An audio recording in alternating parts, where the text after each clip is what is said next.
In Abruzzo, if you're someone's guest, they're going to force feed you huge meals that could go on even the whole day. And they'll make sure you don't leave hungry, or alive. It's a very quiet, beautiful, and green region, and there ain't much to say about it. Maybe that's because they haven't caused any dramas. The city of Pescara is a new city, so it kind of doesn't have much to offer except for the beaches. And finally, L'Aquila means the eagle, and the city is known to be an earthquake-prone zone.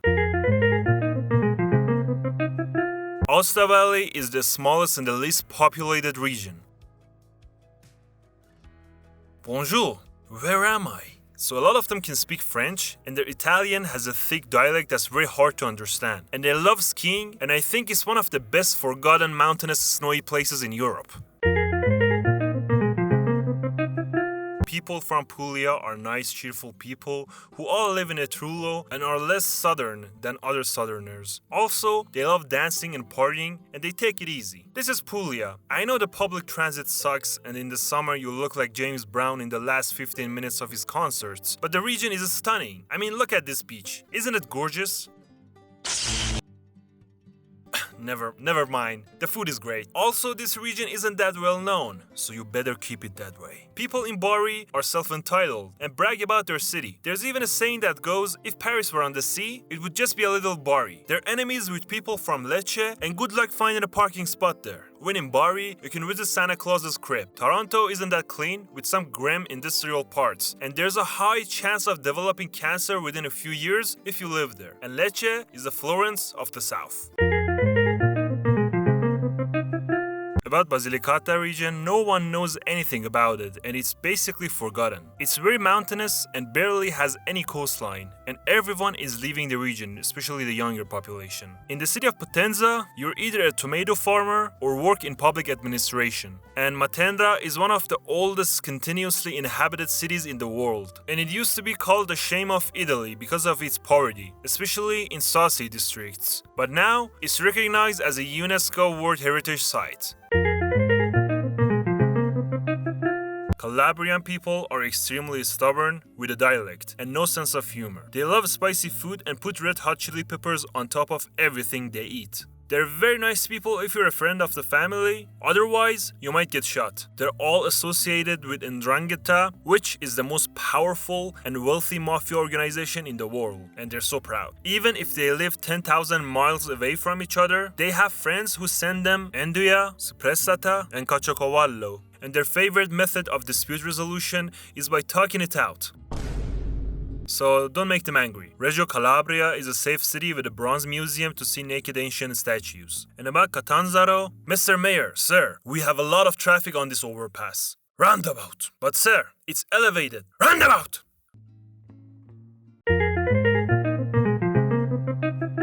In Campania, people are really loud, super chatty, flashy, but dishonest. They're terrible drivers, even worse than Romans, and just like them, they don't follow any rules. Don't ever talk to them about something nice invented in your country. They'll bore you to death about how it's really a worse version of a traditional Neapolitan product. They're stereotyped to be superstitious thieves and scammers who believe in corna, cornetto, and malocchio. They're ununderstandable, and a lot of them are somehow connected to Camorra, which is a local mafia. But I don't care about any of this. Their pizza, pasta, and seafoods are truly divine. They're gifts from the gods. Now about Naples. The stereotypes are a bit unkind, so remember, they're just stereotypes. Naples has one of the best nightlifes in Italy. It's densely populated, and it's the city that's often subject to many jokes and stereotypes, especially in Hollywood and movies. It's a working class city and is greedy and chaotic, but it gives real Italian vibes. You know what I'm saying? The people there swear a lot and don't want to work, so much so that they invent incredible things just to avoid working. Naples has those beautiful narrow streets, the best tomato and mozzarella you'll ever eat, lots of great bars, and a considerable population of pickpockets. And voila, we have Naples, a condensed version of Italy. Salerno is a hub of transport. It's gorgeous, and I have nothing else to say. And Tony Soprano is originally from Avellino. If you're liking the video so far, please subscribe. Emilia-Romagna region is beautiful, quiet, and rich, and they basically just eat. People there are stereotyped to be hospitable communists who work very hard. Also, they're lively and open-minded. And let me give you 3 reasons to love this region. great prosciutti, grana, and parmigiano. And yeah, we founded Ferrari, Ducati, Lamborghini, Maserati, nothing special. The city of Bologna has the largest university in Italy, and the inhabitants are quite cultured people. And here's how their days look like.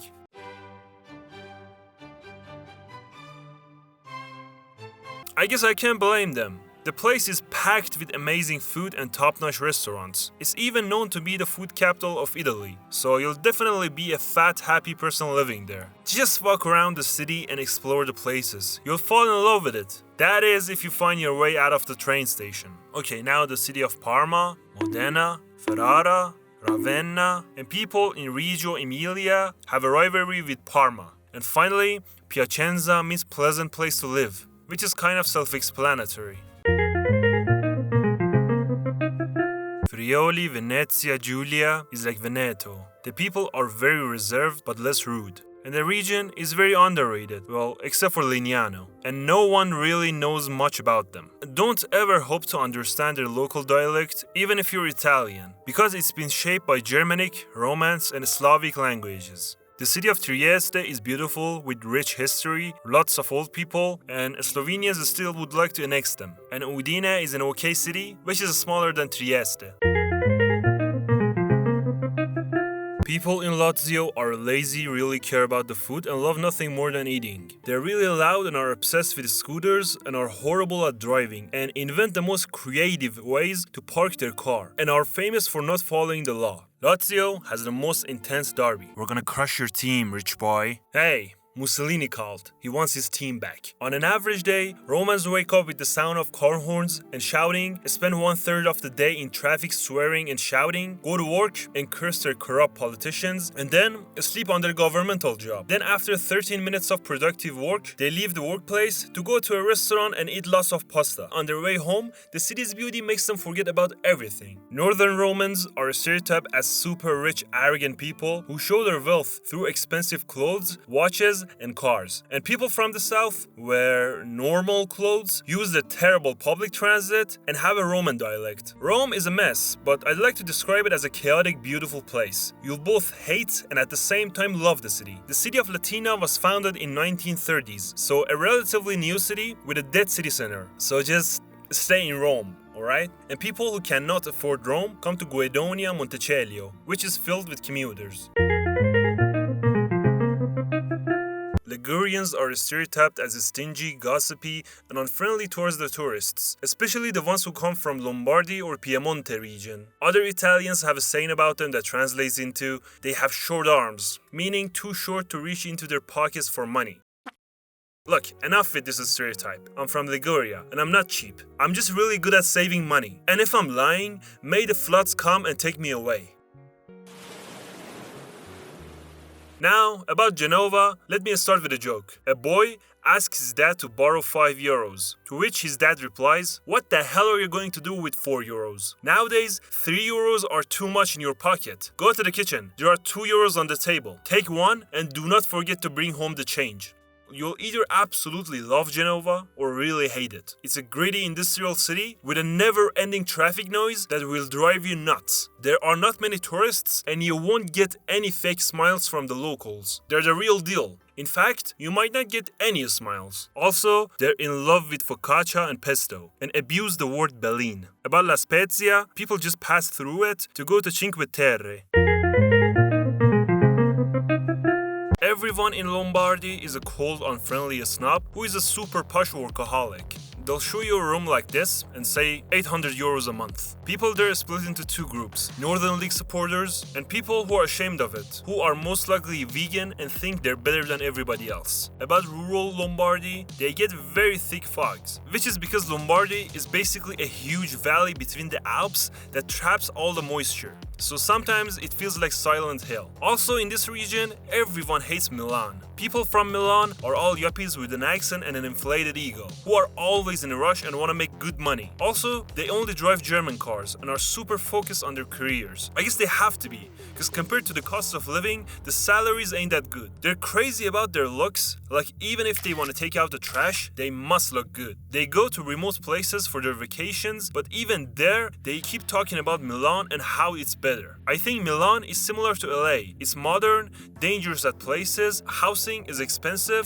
and all the young people want to live there. This is Brescia. Take a look at this. Sweet, right? And there ain't much to do there. In Monza, you can go to the Formula 1 Italian Grand Prix. And in Bergamo, people work very hard on their blue-collar jobs and are stereotyped to be hard-headed and stubborn Atalanta fans. And finally, Como is famous for the Lake Como and they're rich. This is Marche. Look at this beautiful beach. The water is great. And I think it's an underrated region with a great mix of mountains and the sea. I totally recommend this region. Also, the food is great. And Italians have a saying for the people of this region: better a corpse in your house than a person from Marche at your door. The reason for this saying is that years ago, the people from Marche were tax collectors and they went from door to door collecting taxes for the Pope. Many people became angry over this, and that's why they never wanted people from Marche to come to their home. Ancona is a small city with almost no nightlife. It's very quiet, and it's not the prettiest city. And Urbino is the birthplace of Raphael. People in Molise are superstitious, and the whole region's filled with grannies who stare into your soul. Hey, where are you from? Molise. Where? Molise. It's a region. It's right next to Abruzzo. Where? It doesn't exist. Molise. And here's a photo of a meeting between a person from Molise and Bielefeld, Germany. And about Campobasso, look at this lovely picture.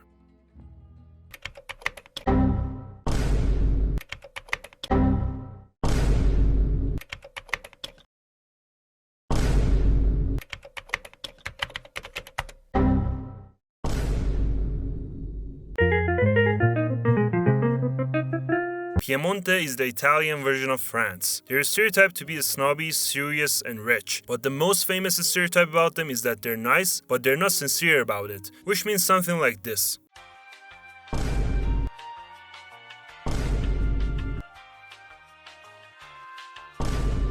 Everyone in Piemonte works either in Fiat or is a farmer who loves eating gianduiotto and polenta. This is a Turin citizen. He's a bit stubborn and resistant to changes. He may not be friendly at first, but once he knows that you're a good person, you can count on him. Look brah, Turin is awesome. We have great food. We have the Alps. We have the Juventus, and shut up about the last season. Also, unlike other cities of this size, we can actually afford the rent. This city is perfect.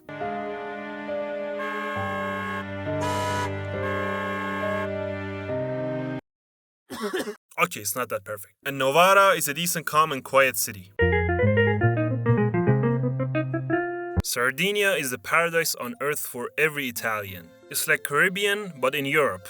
And Sardinians are basically Italy's version of Wales. Why? Sheep jokes, and people sometimes switch to thick Sardinian when a mainlander walks in. They're stereotyped as stubborn, short, hard workers who live forever. There are two kinds of people in Sardinia: gun-wielding shepherds who speak an even older language than Sicilians, and rich elites from the mainland who are on a vacation. And Sardinians' favorite pastime is declaring independence every now and then. Cagliari is the oldest city in Sardinia, and it's all about the beaches and caves. And be prepared to walk uphill just about every time you're not walking downhill. About the city of Sassari, it could be boring, and being close to Corsicans, they're just as bad at driving.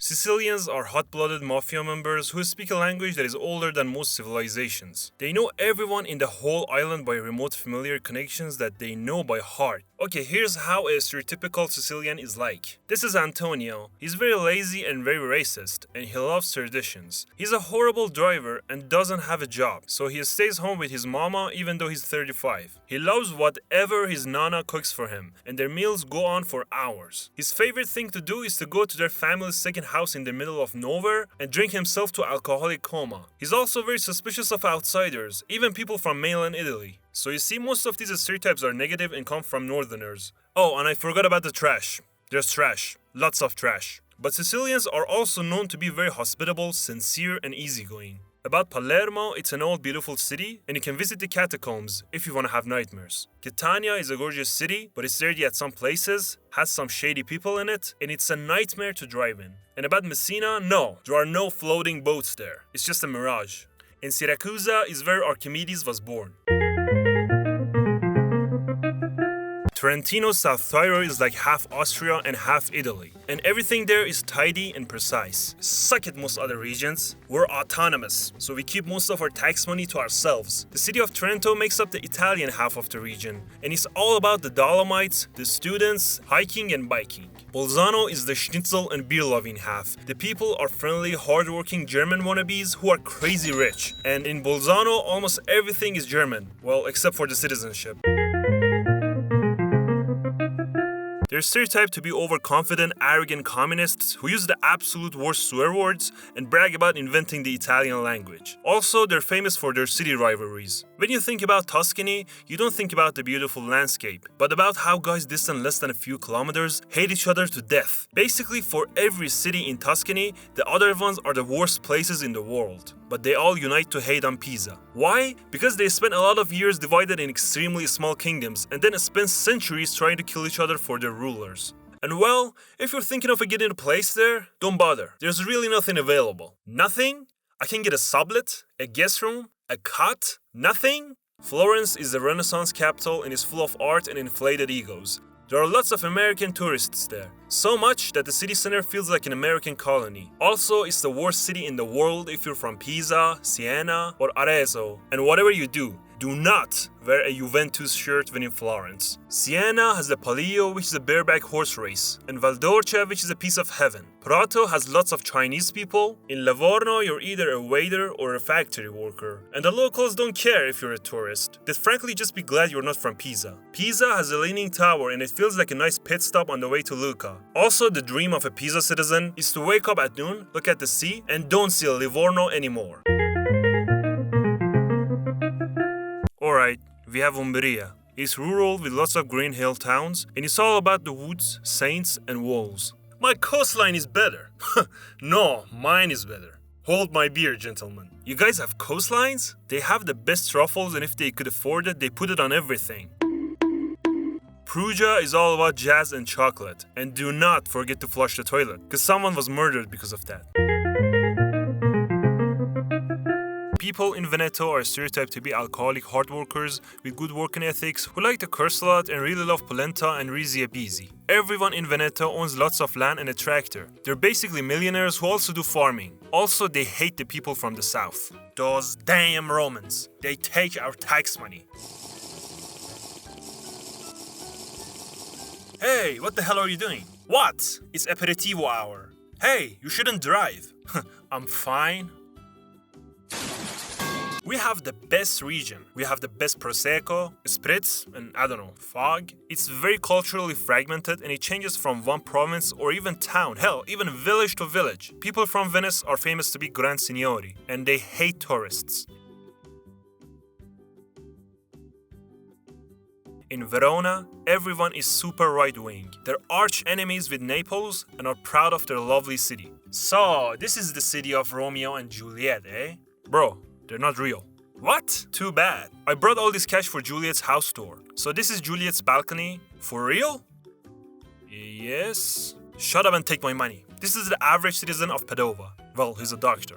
Now about Vicenza. So you said you like cats. Yes, I love them. What's your favorite thing about cats? Their meat is delicious. And Treviso is where they invented tiramisu.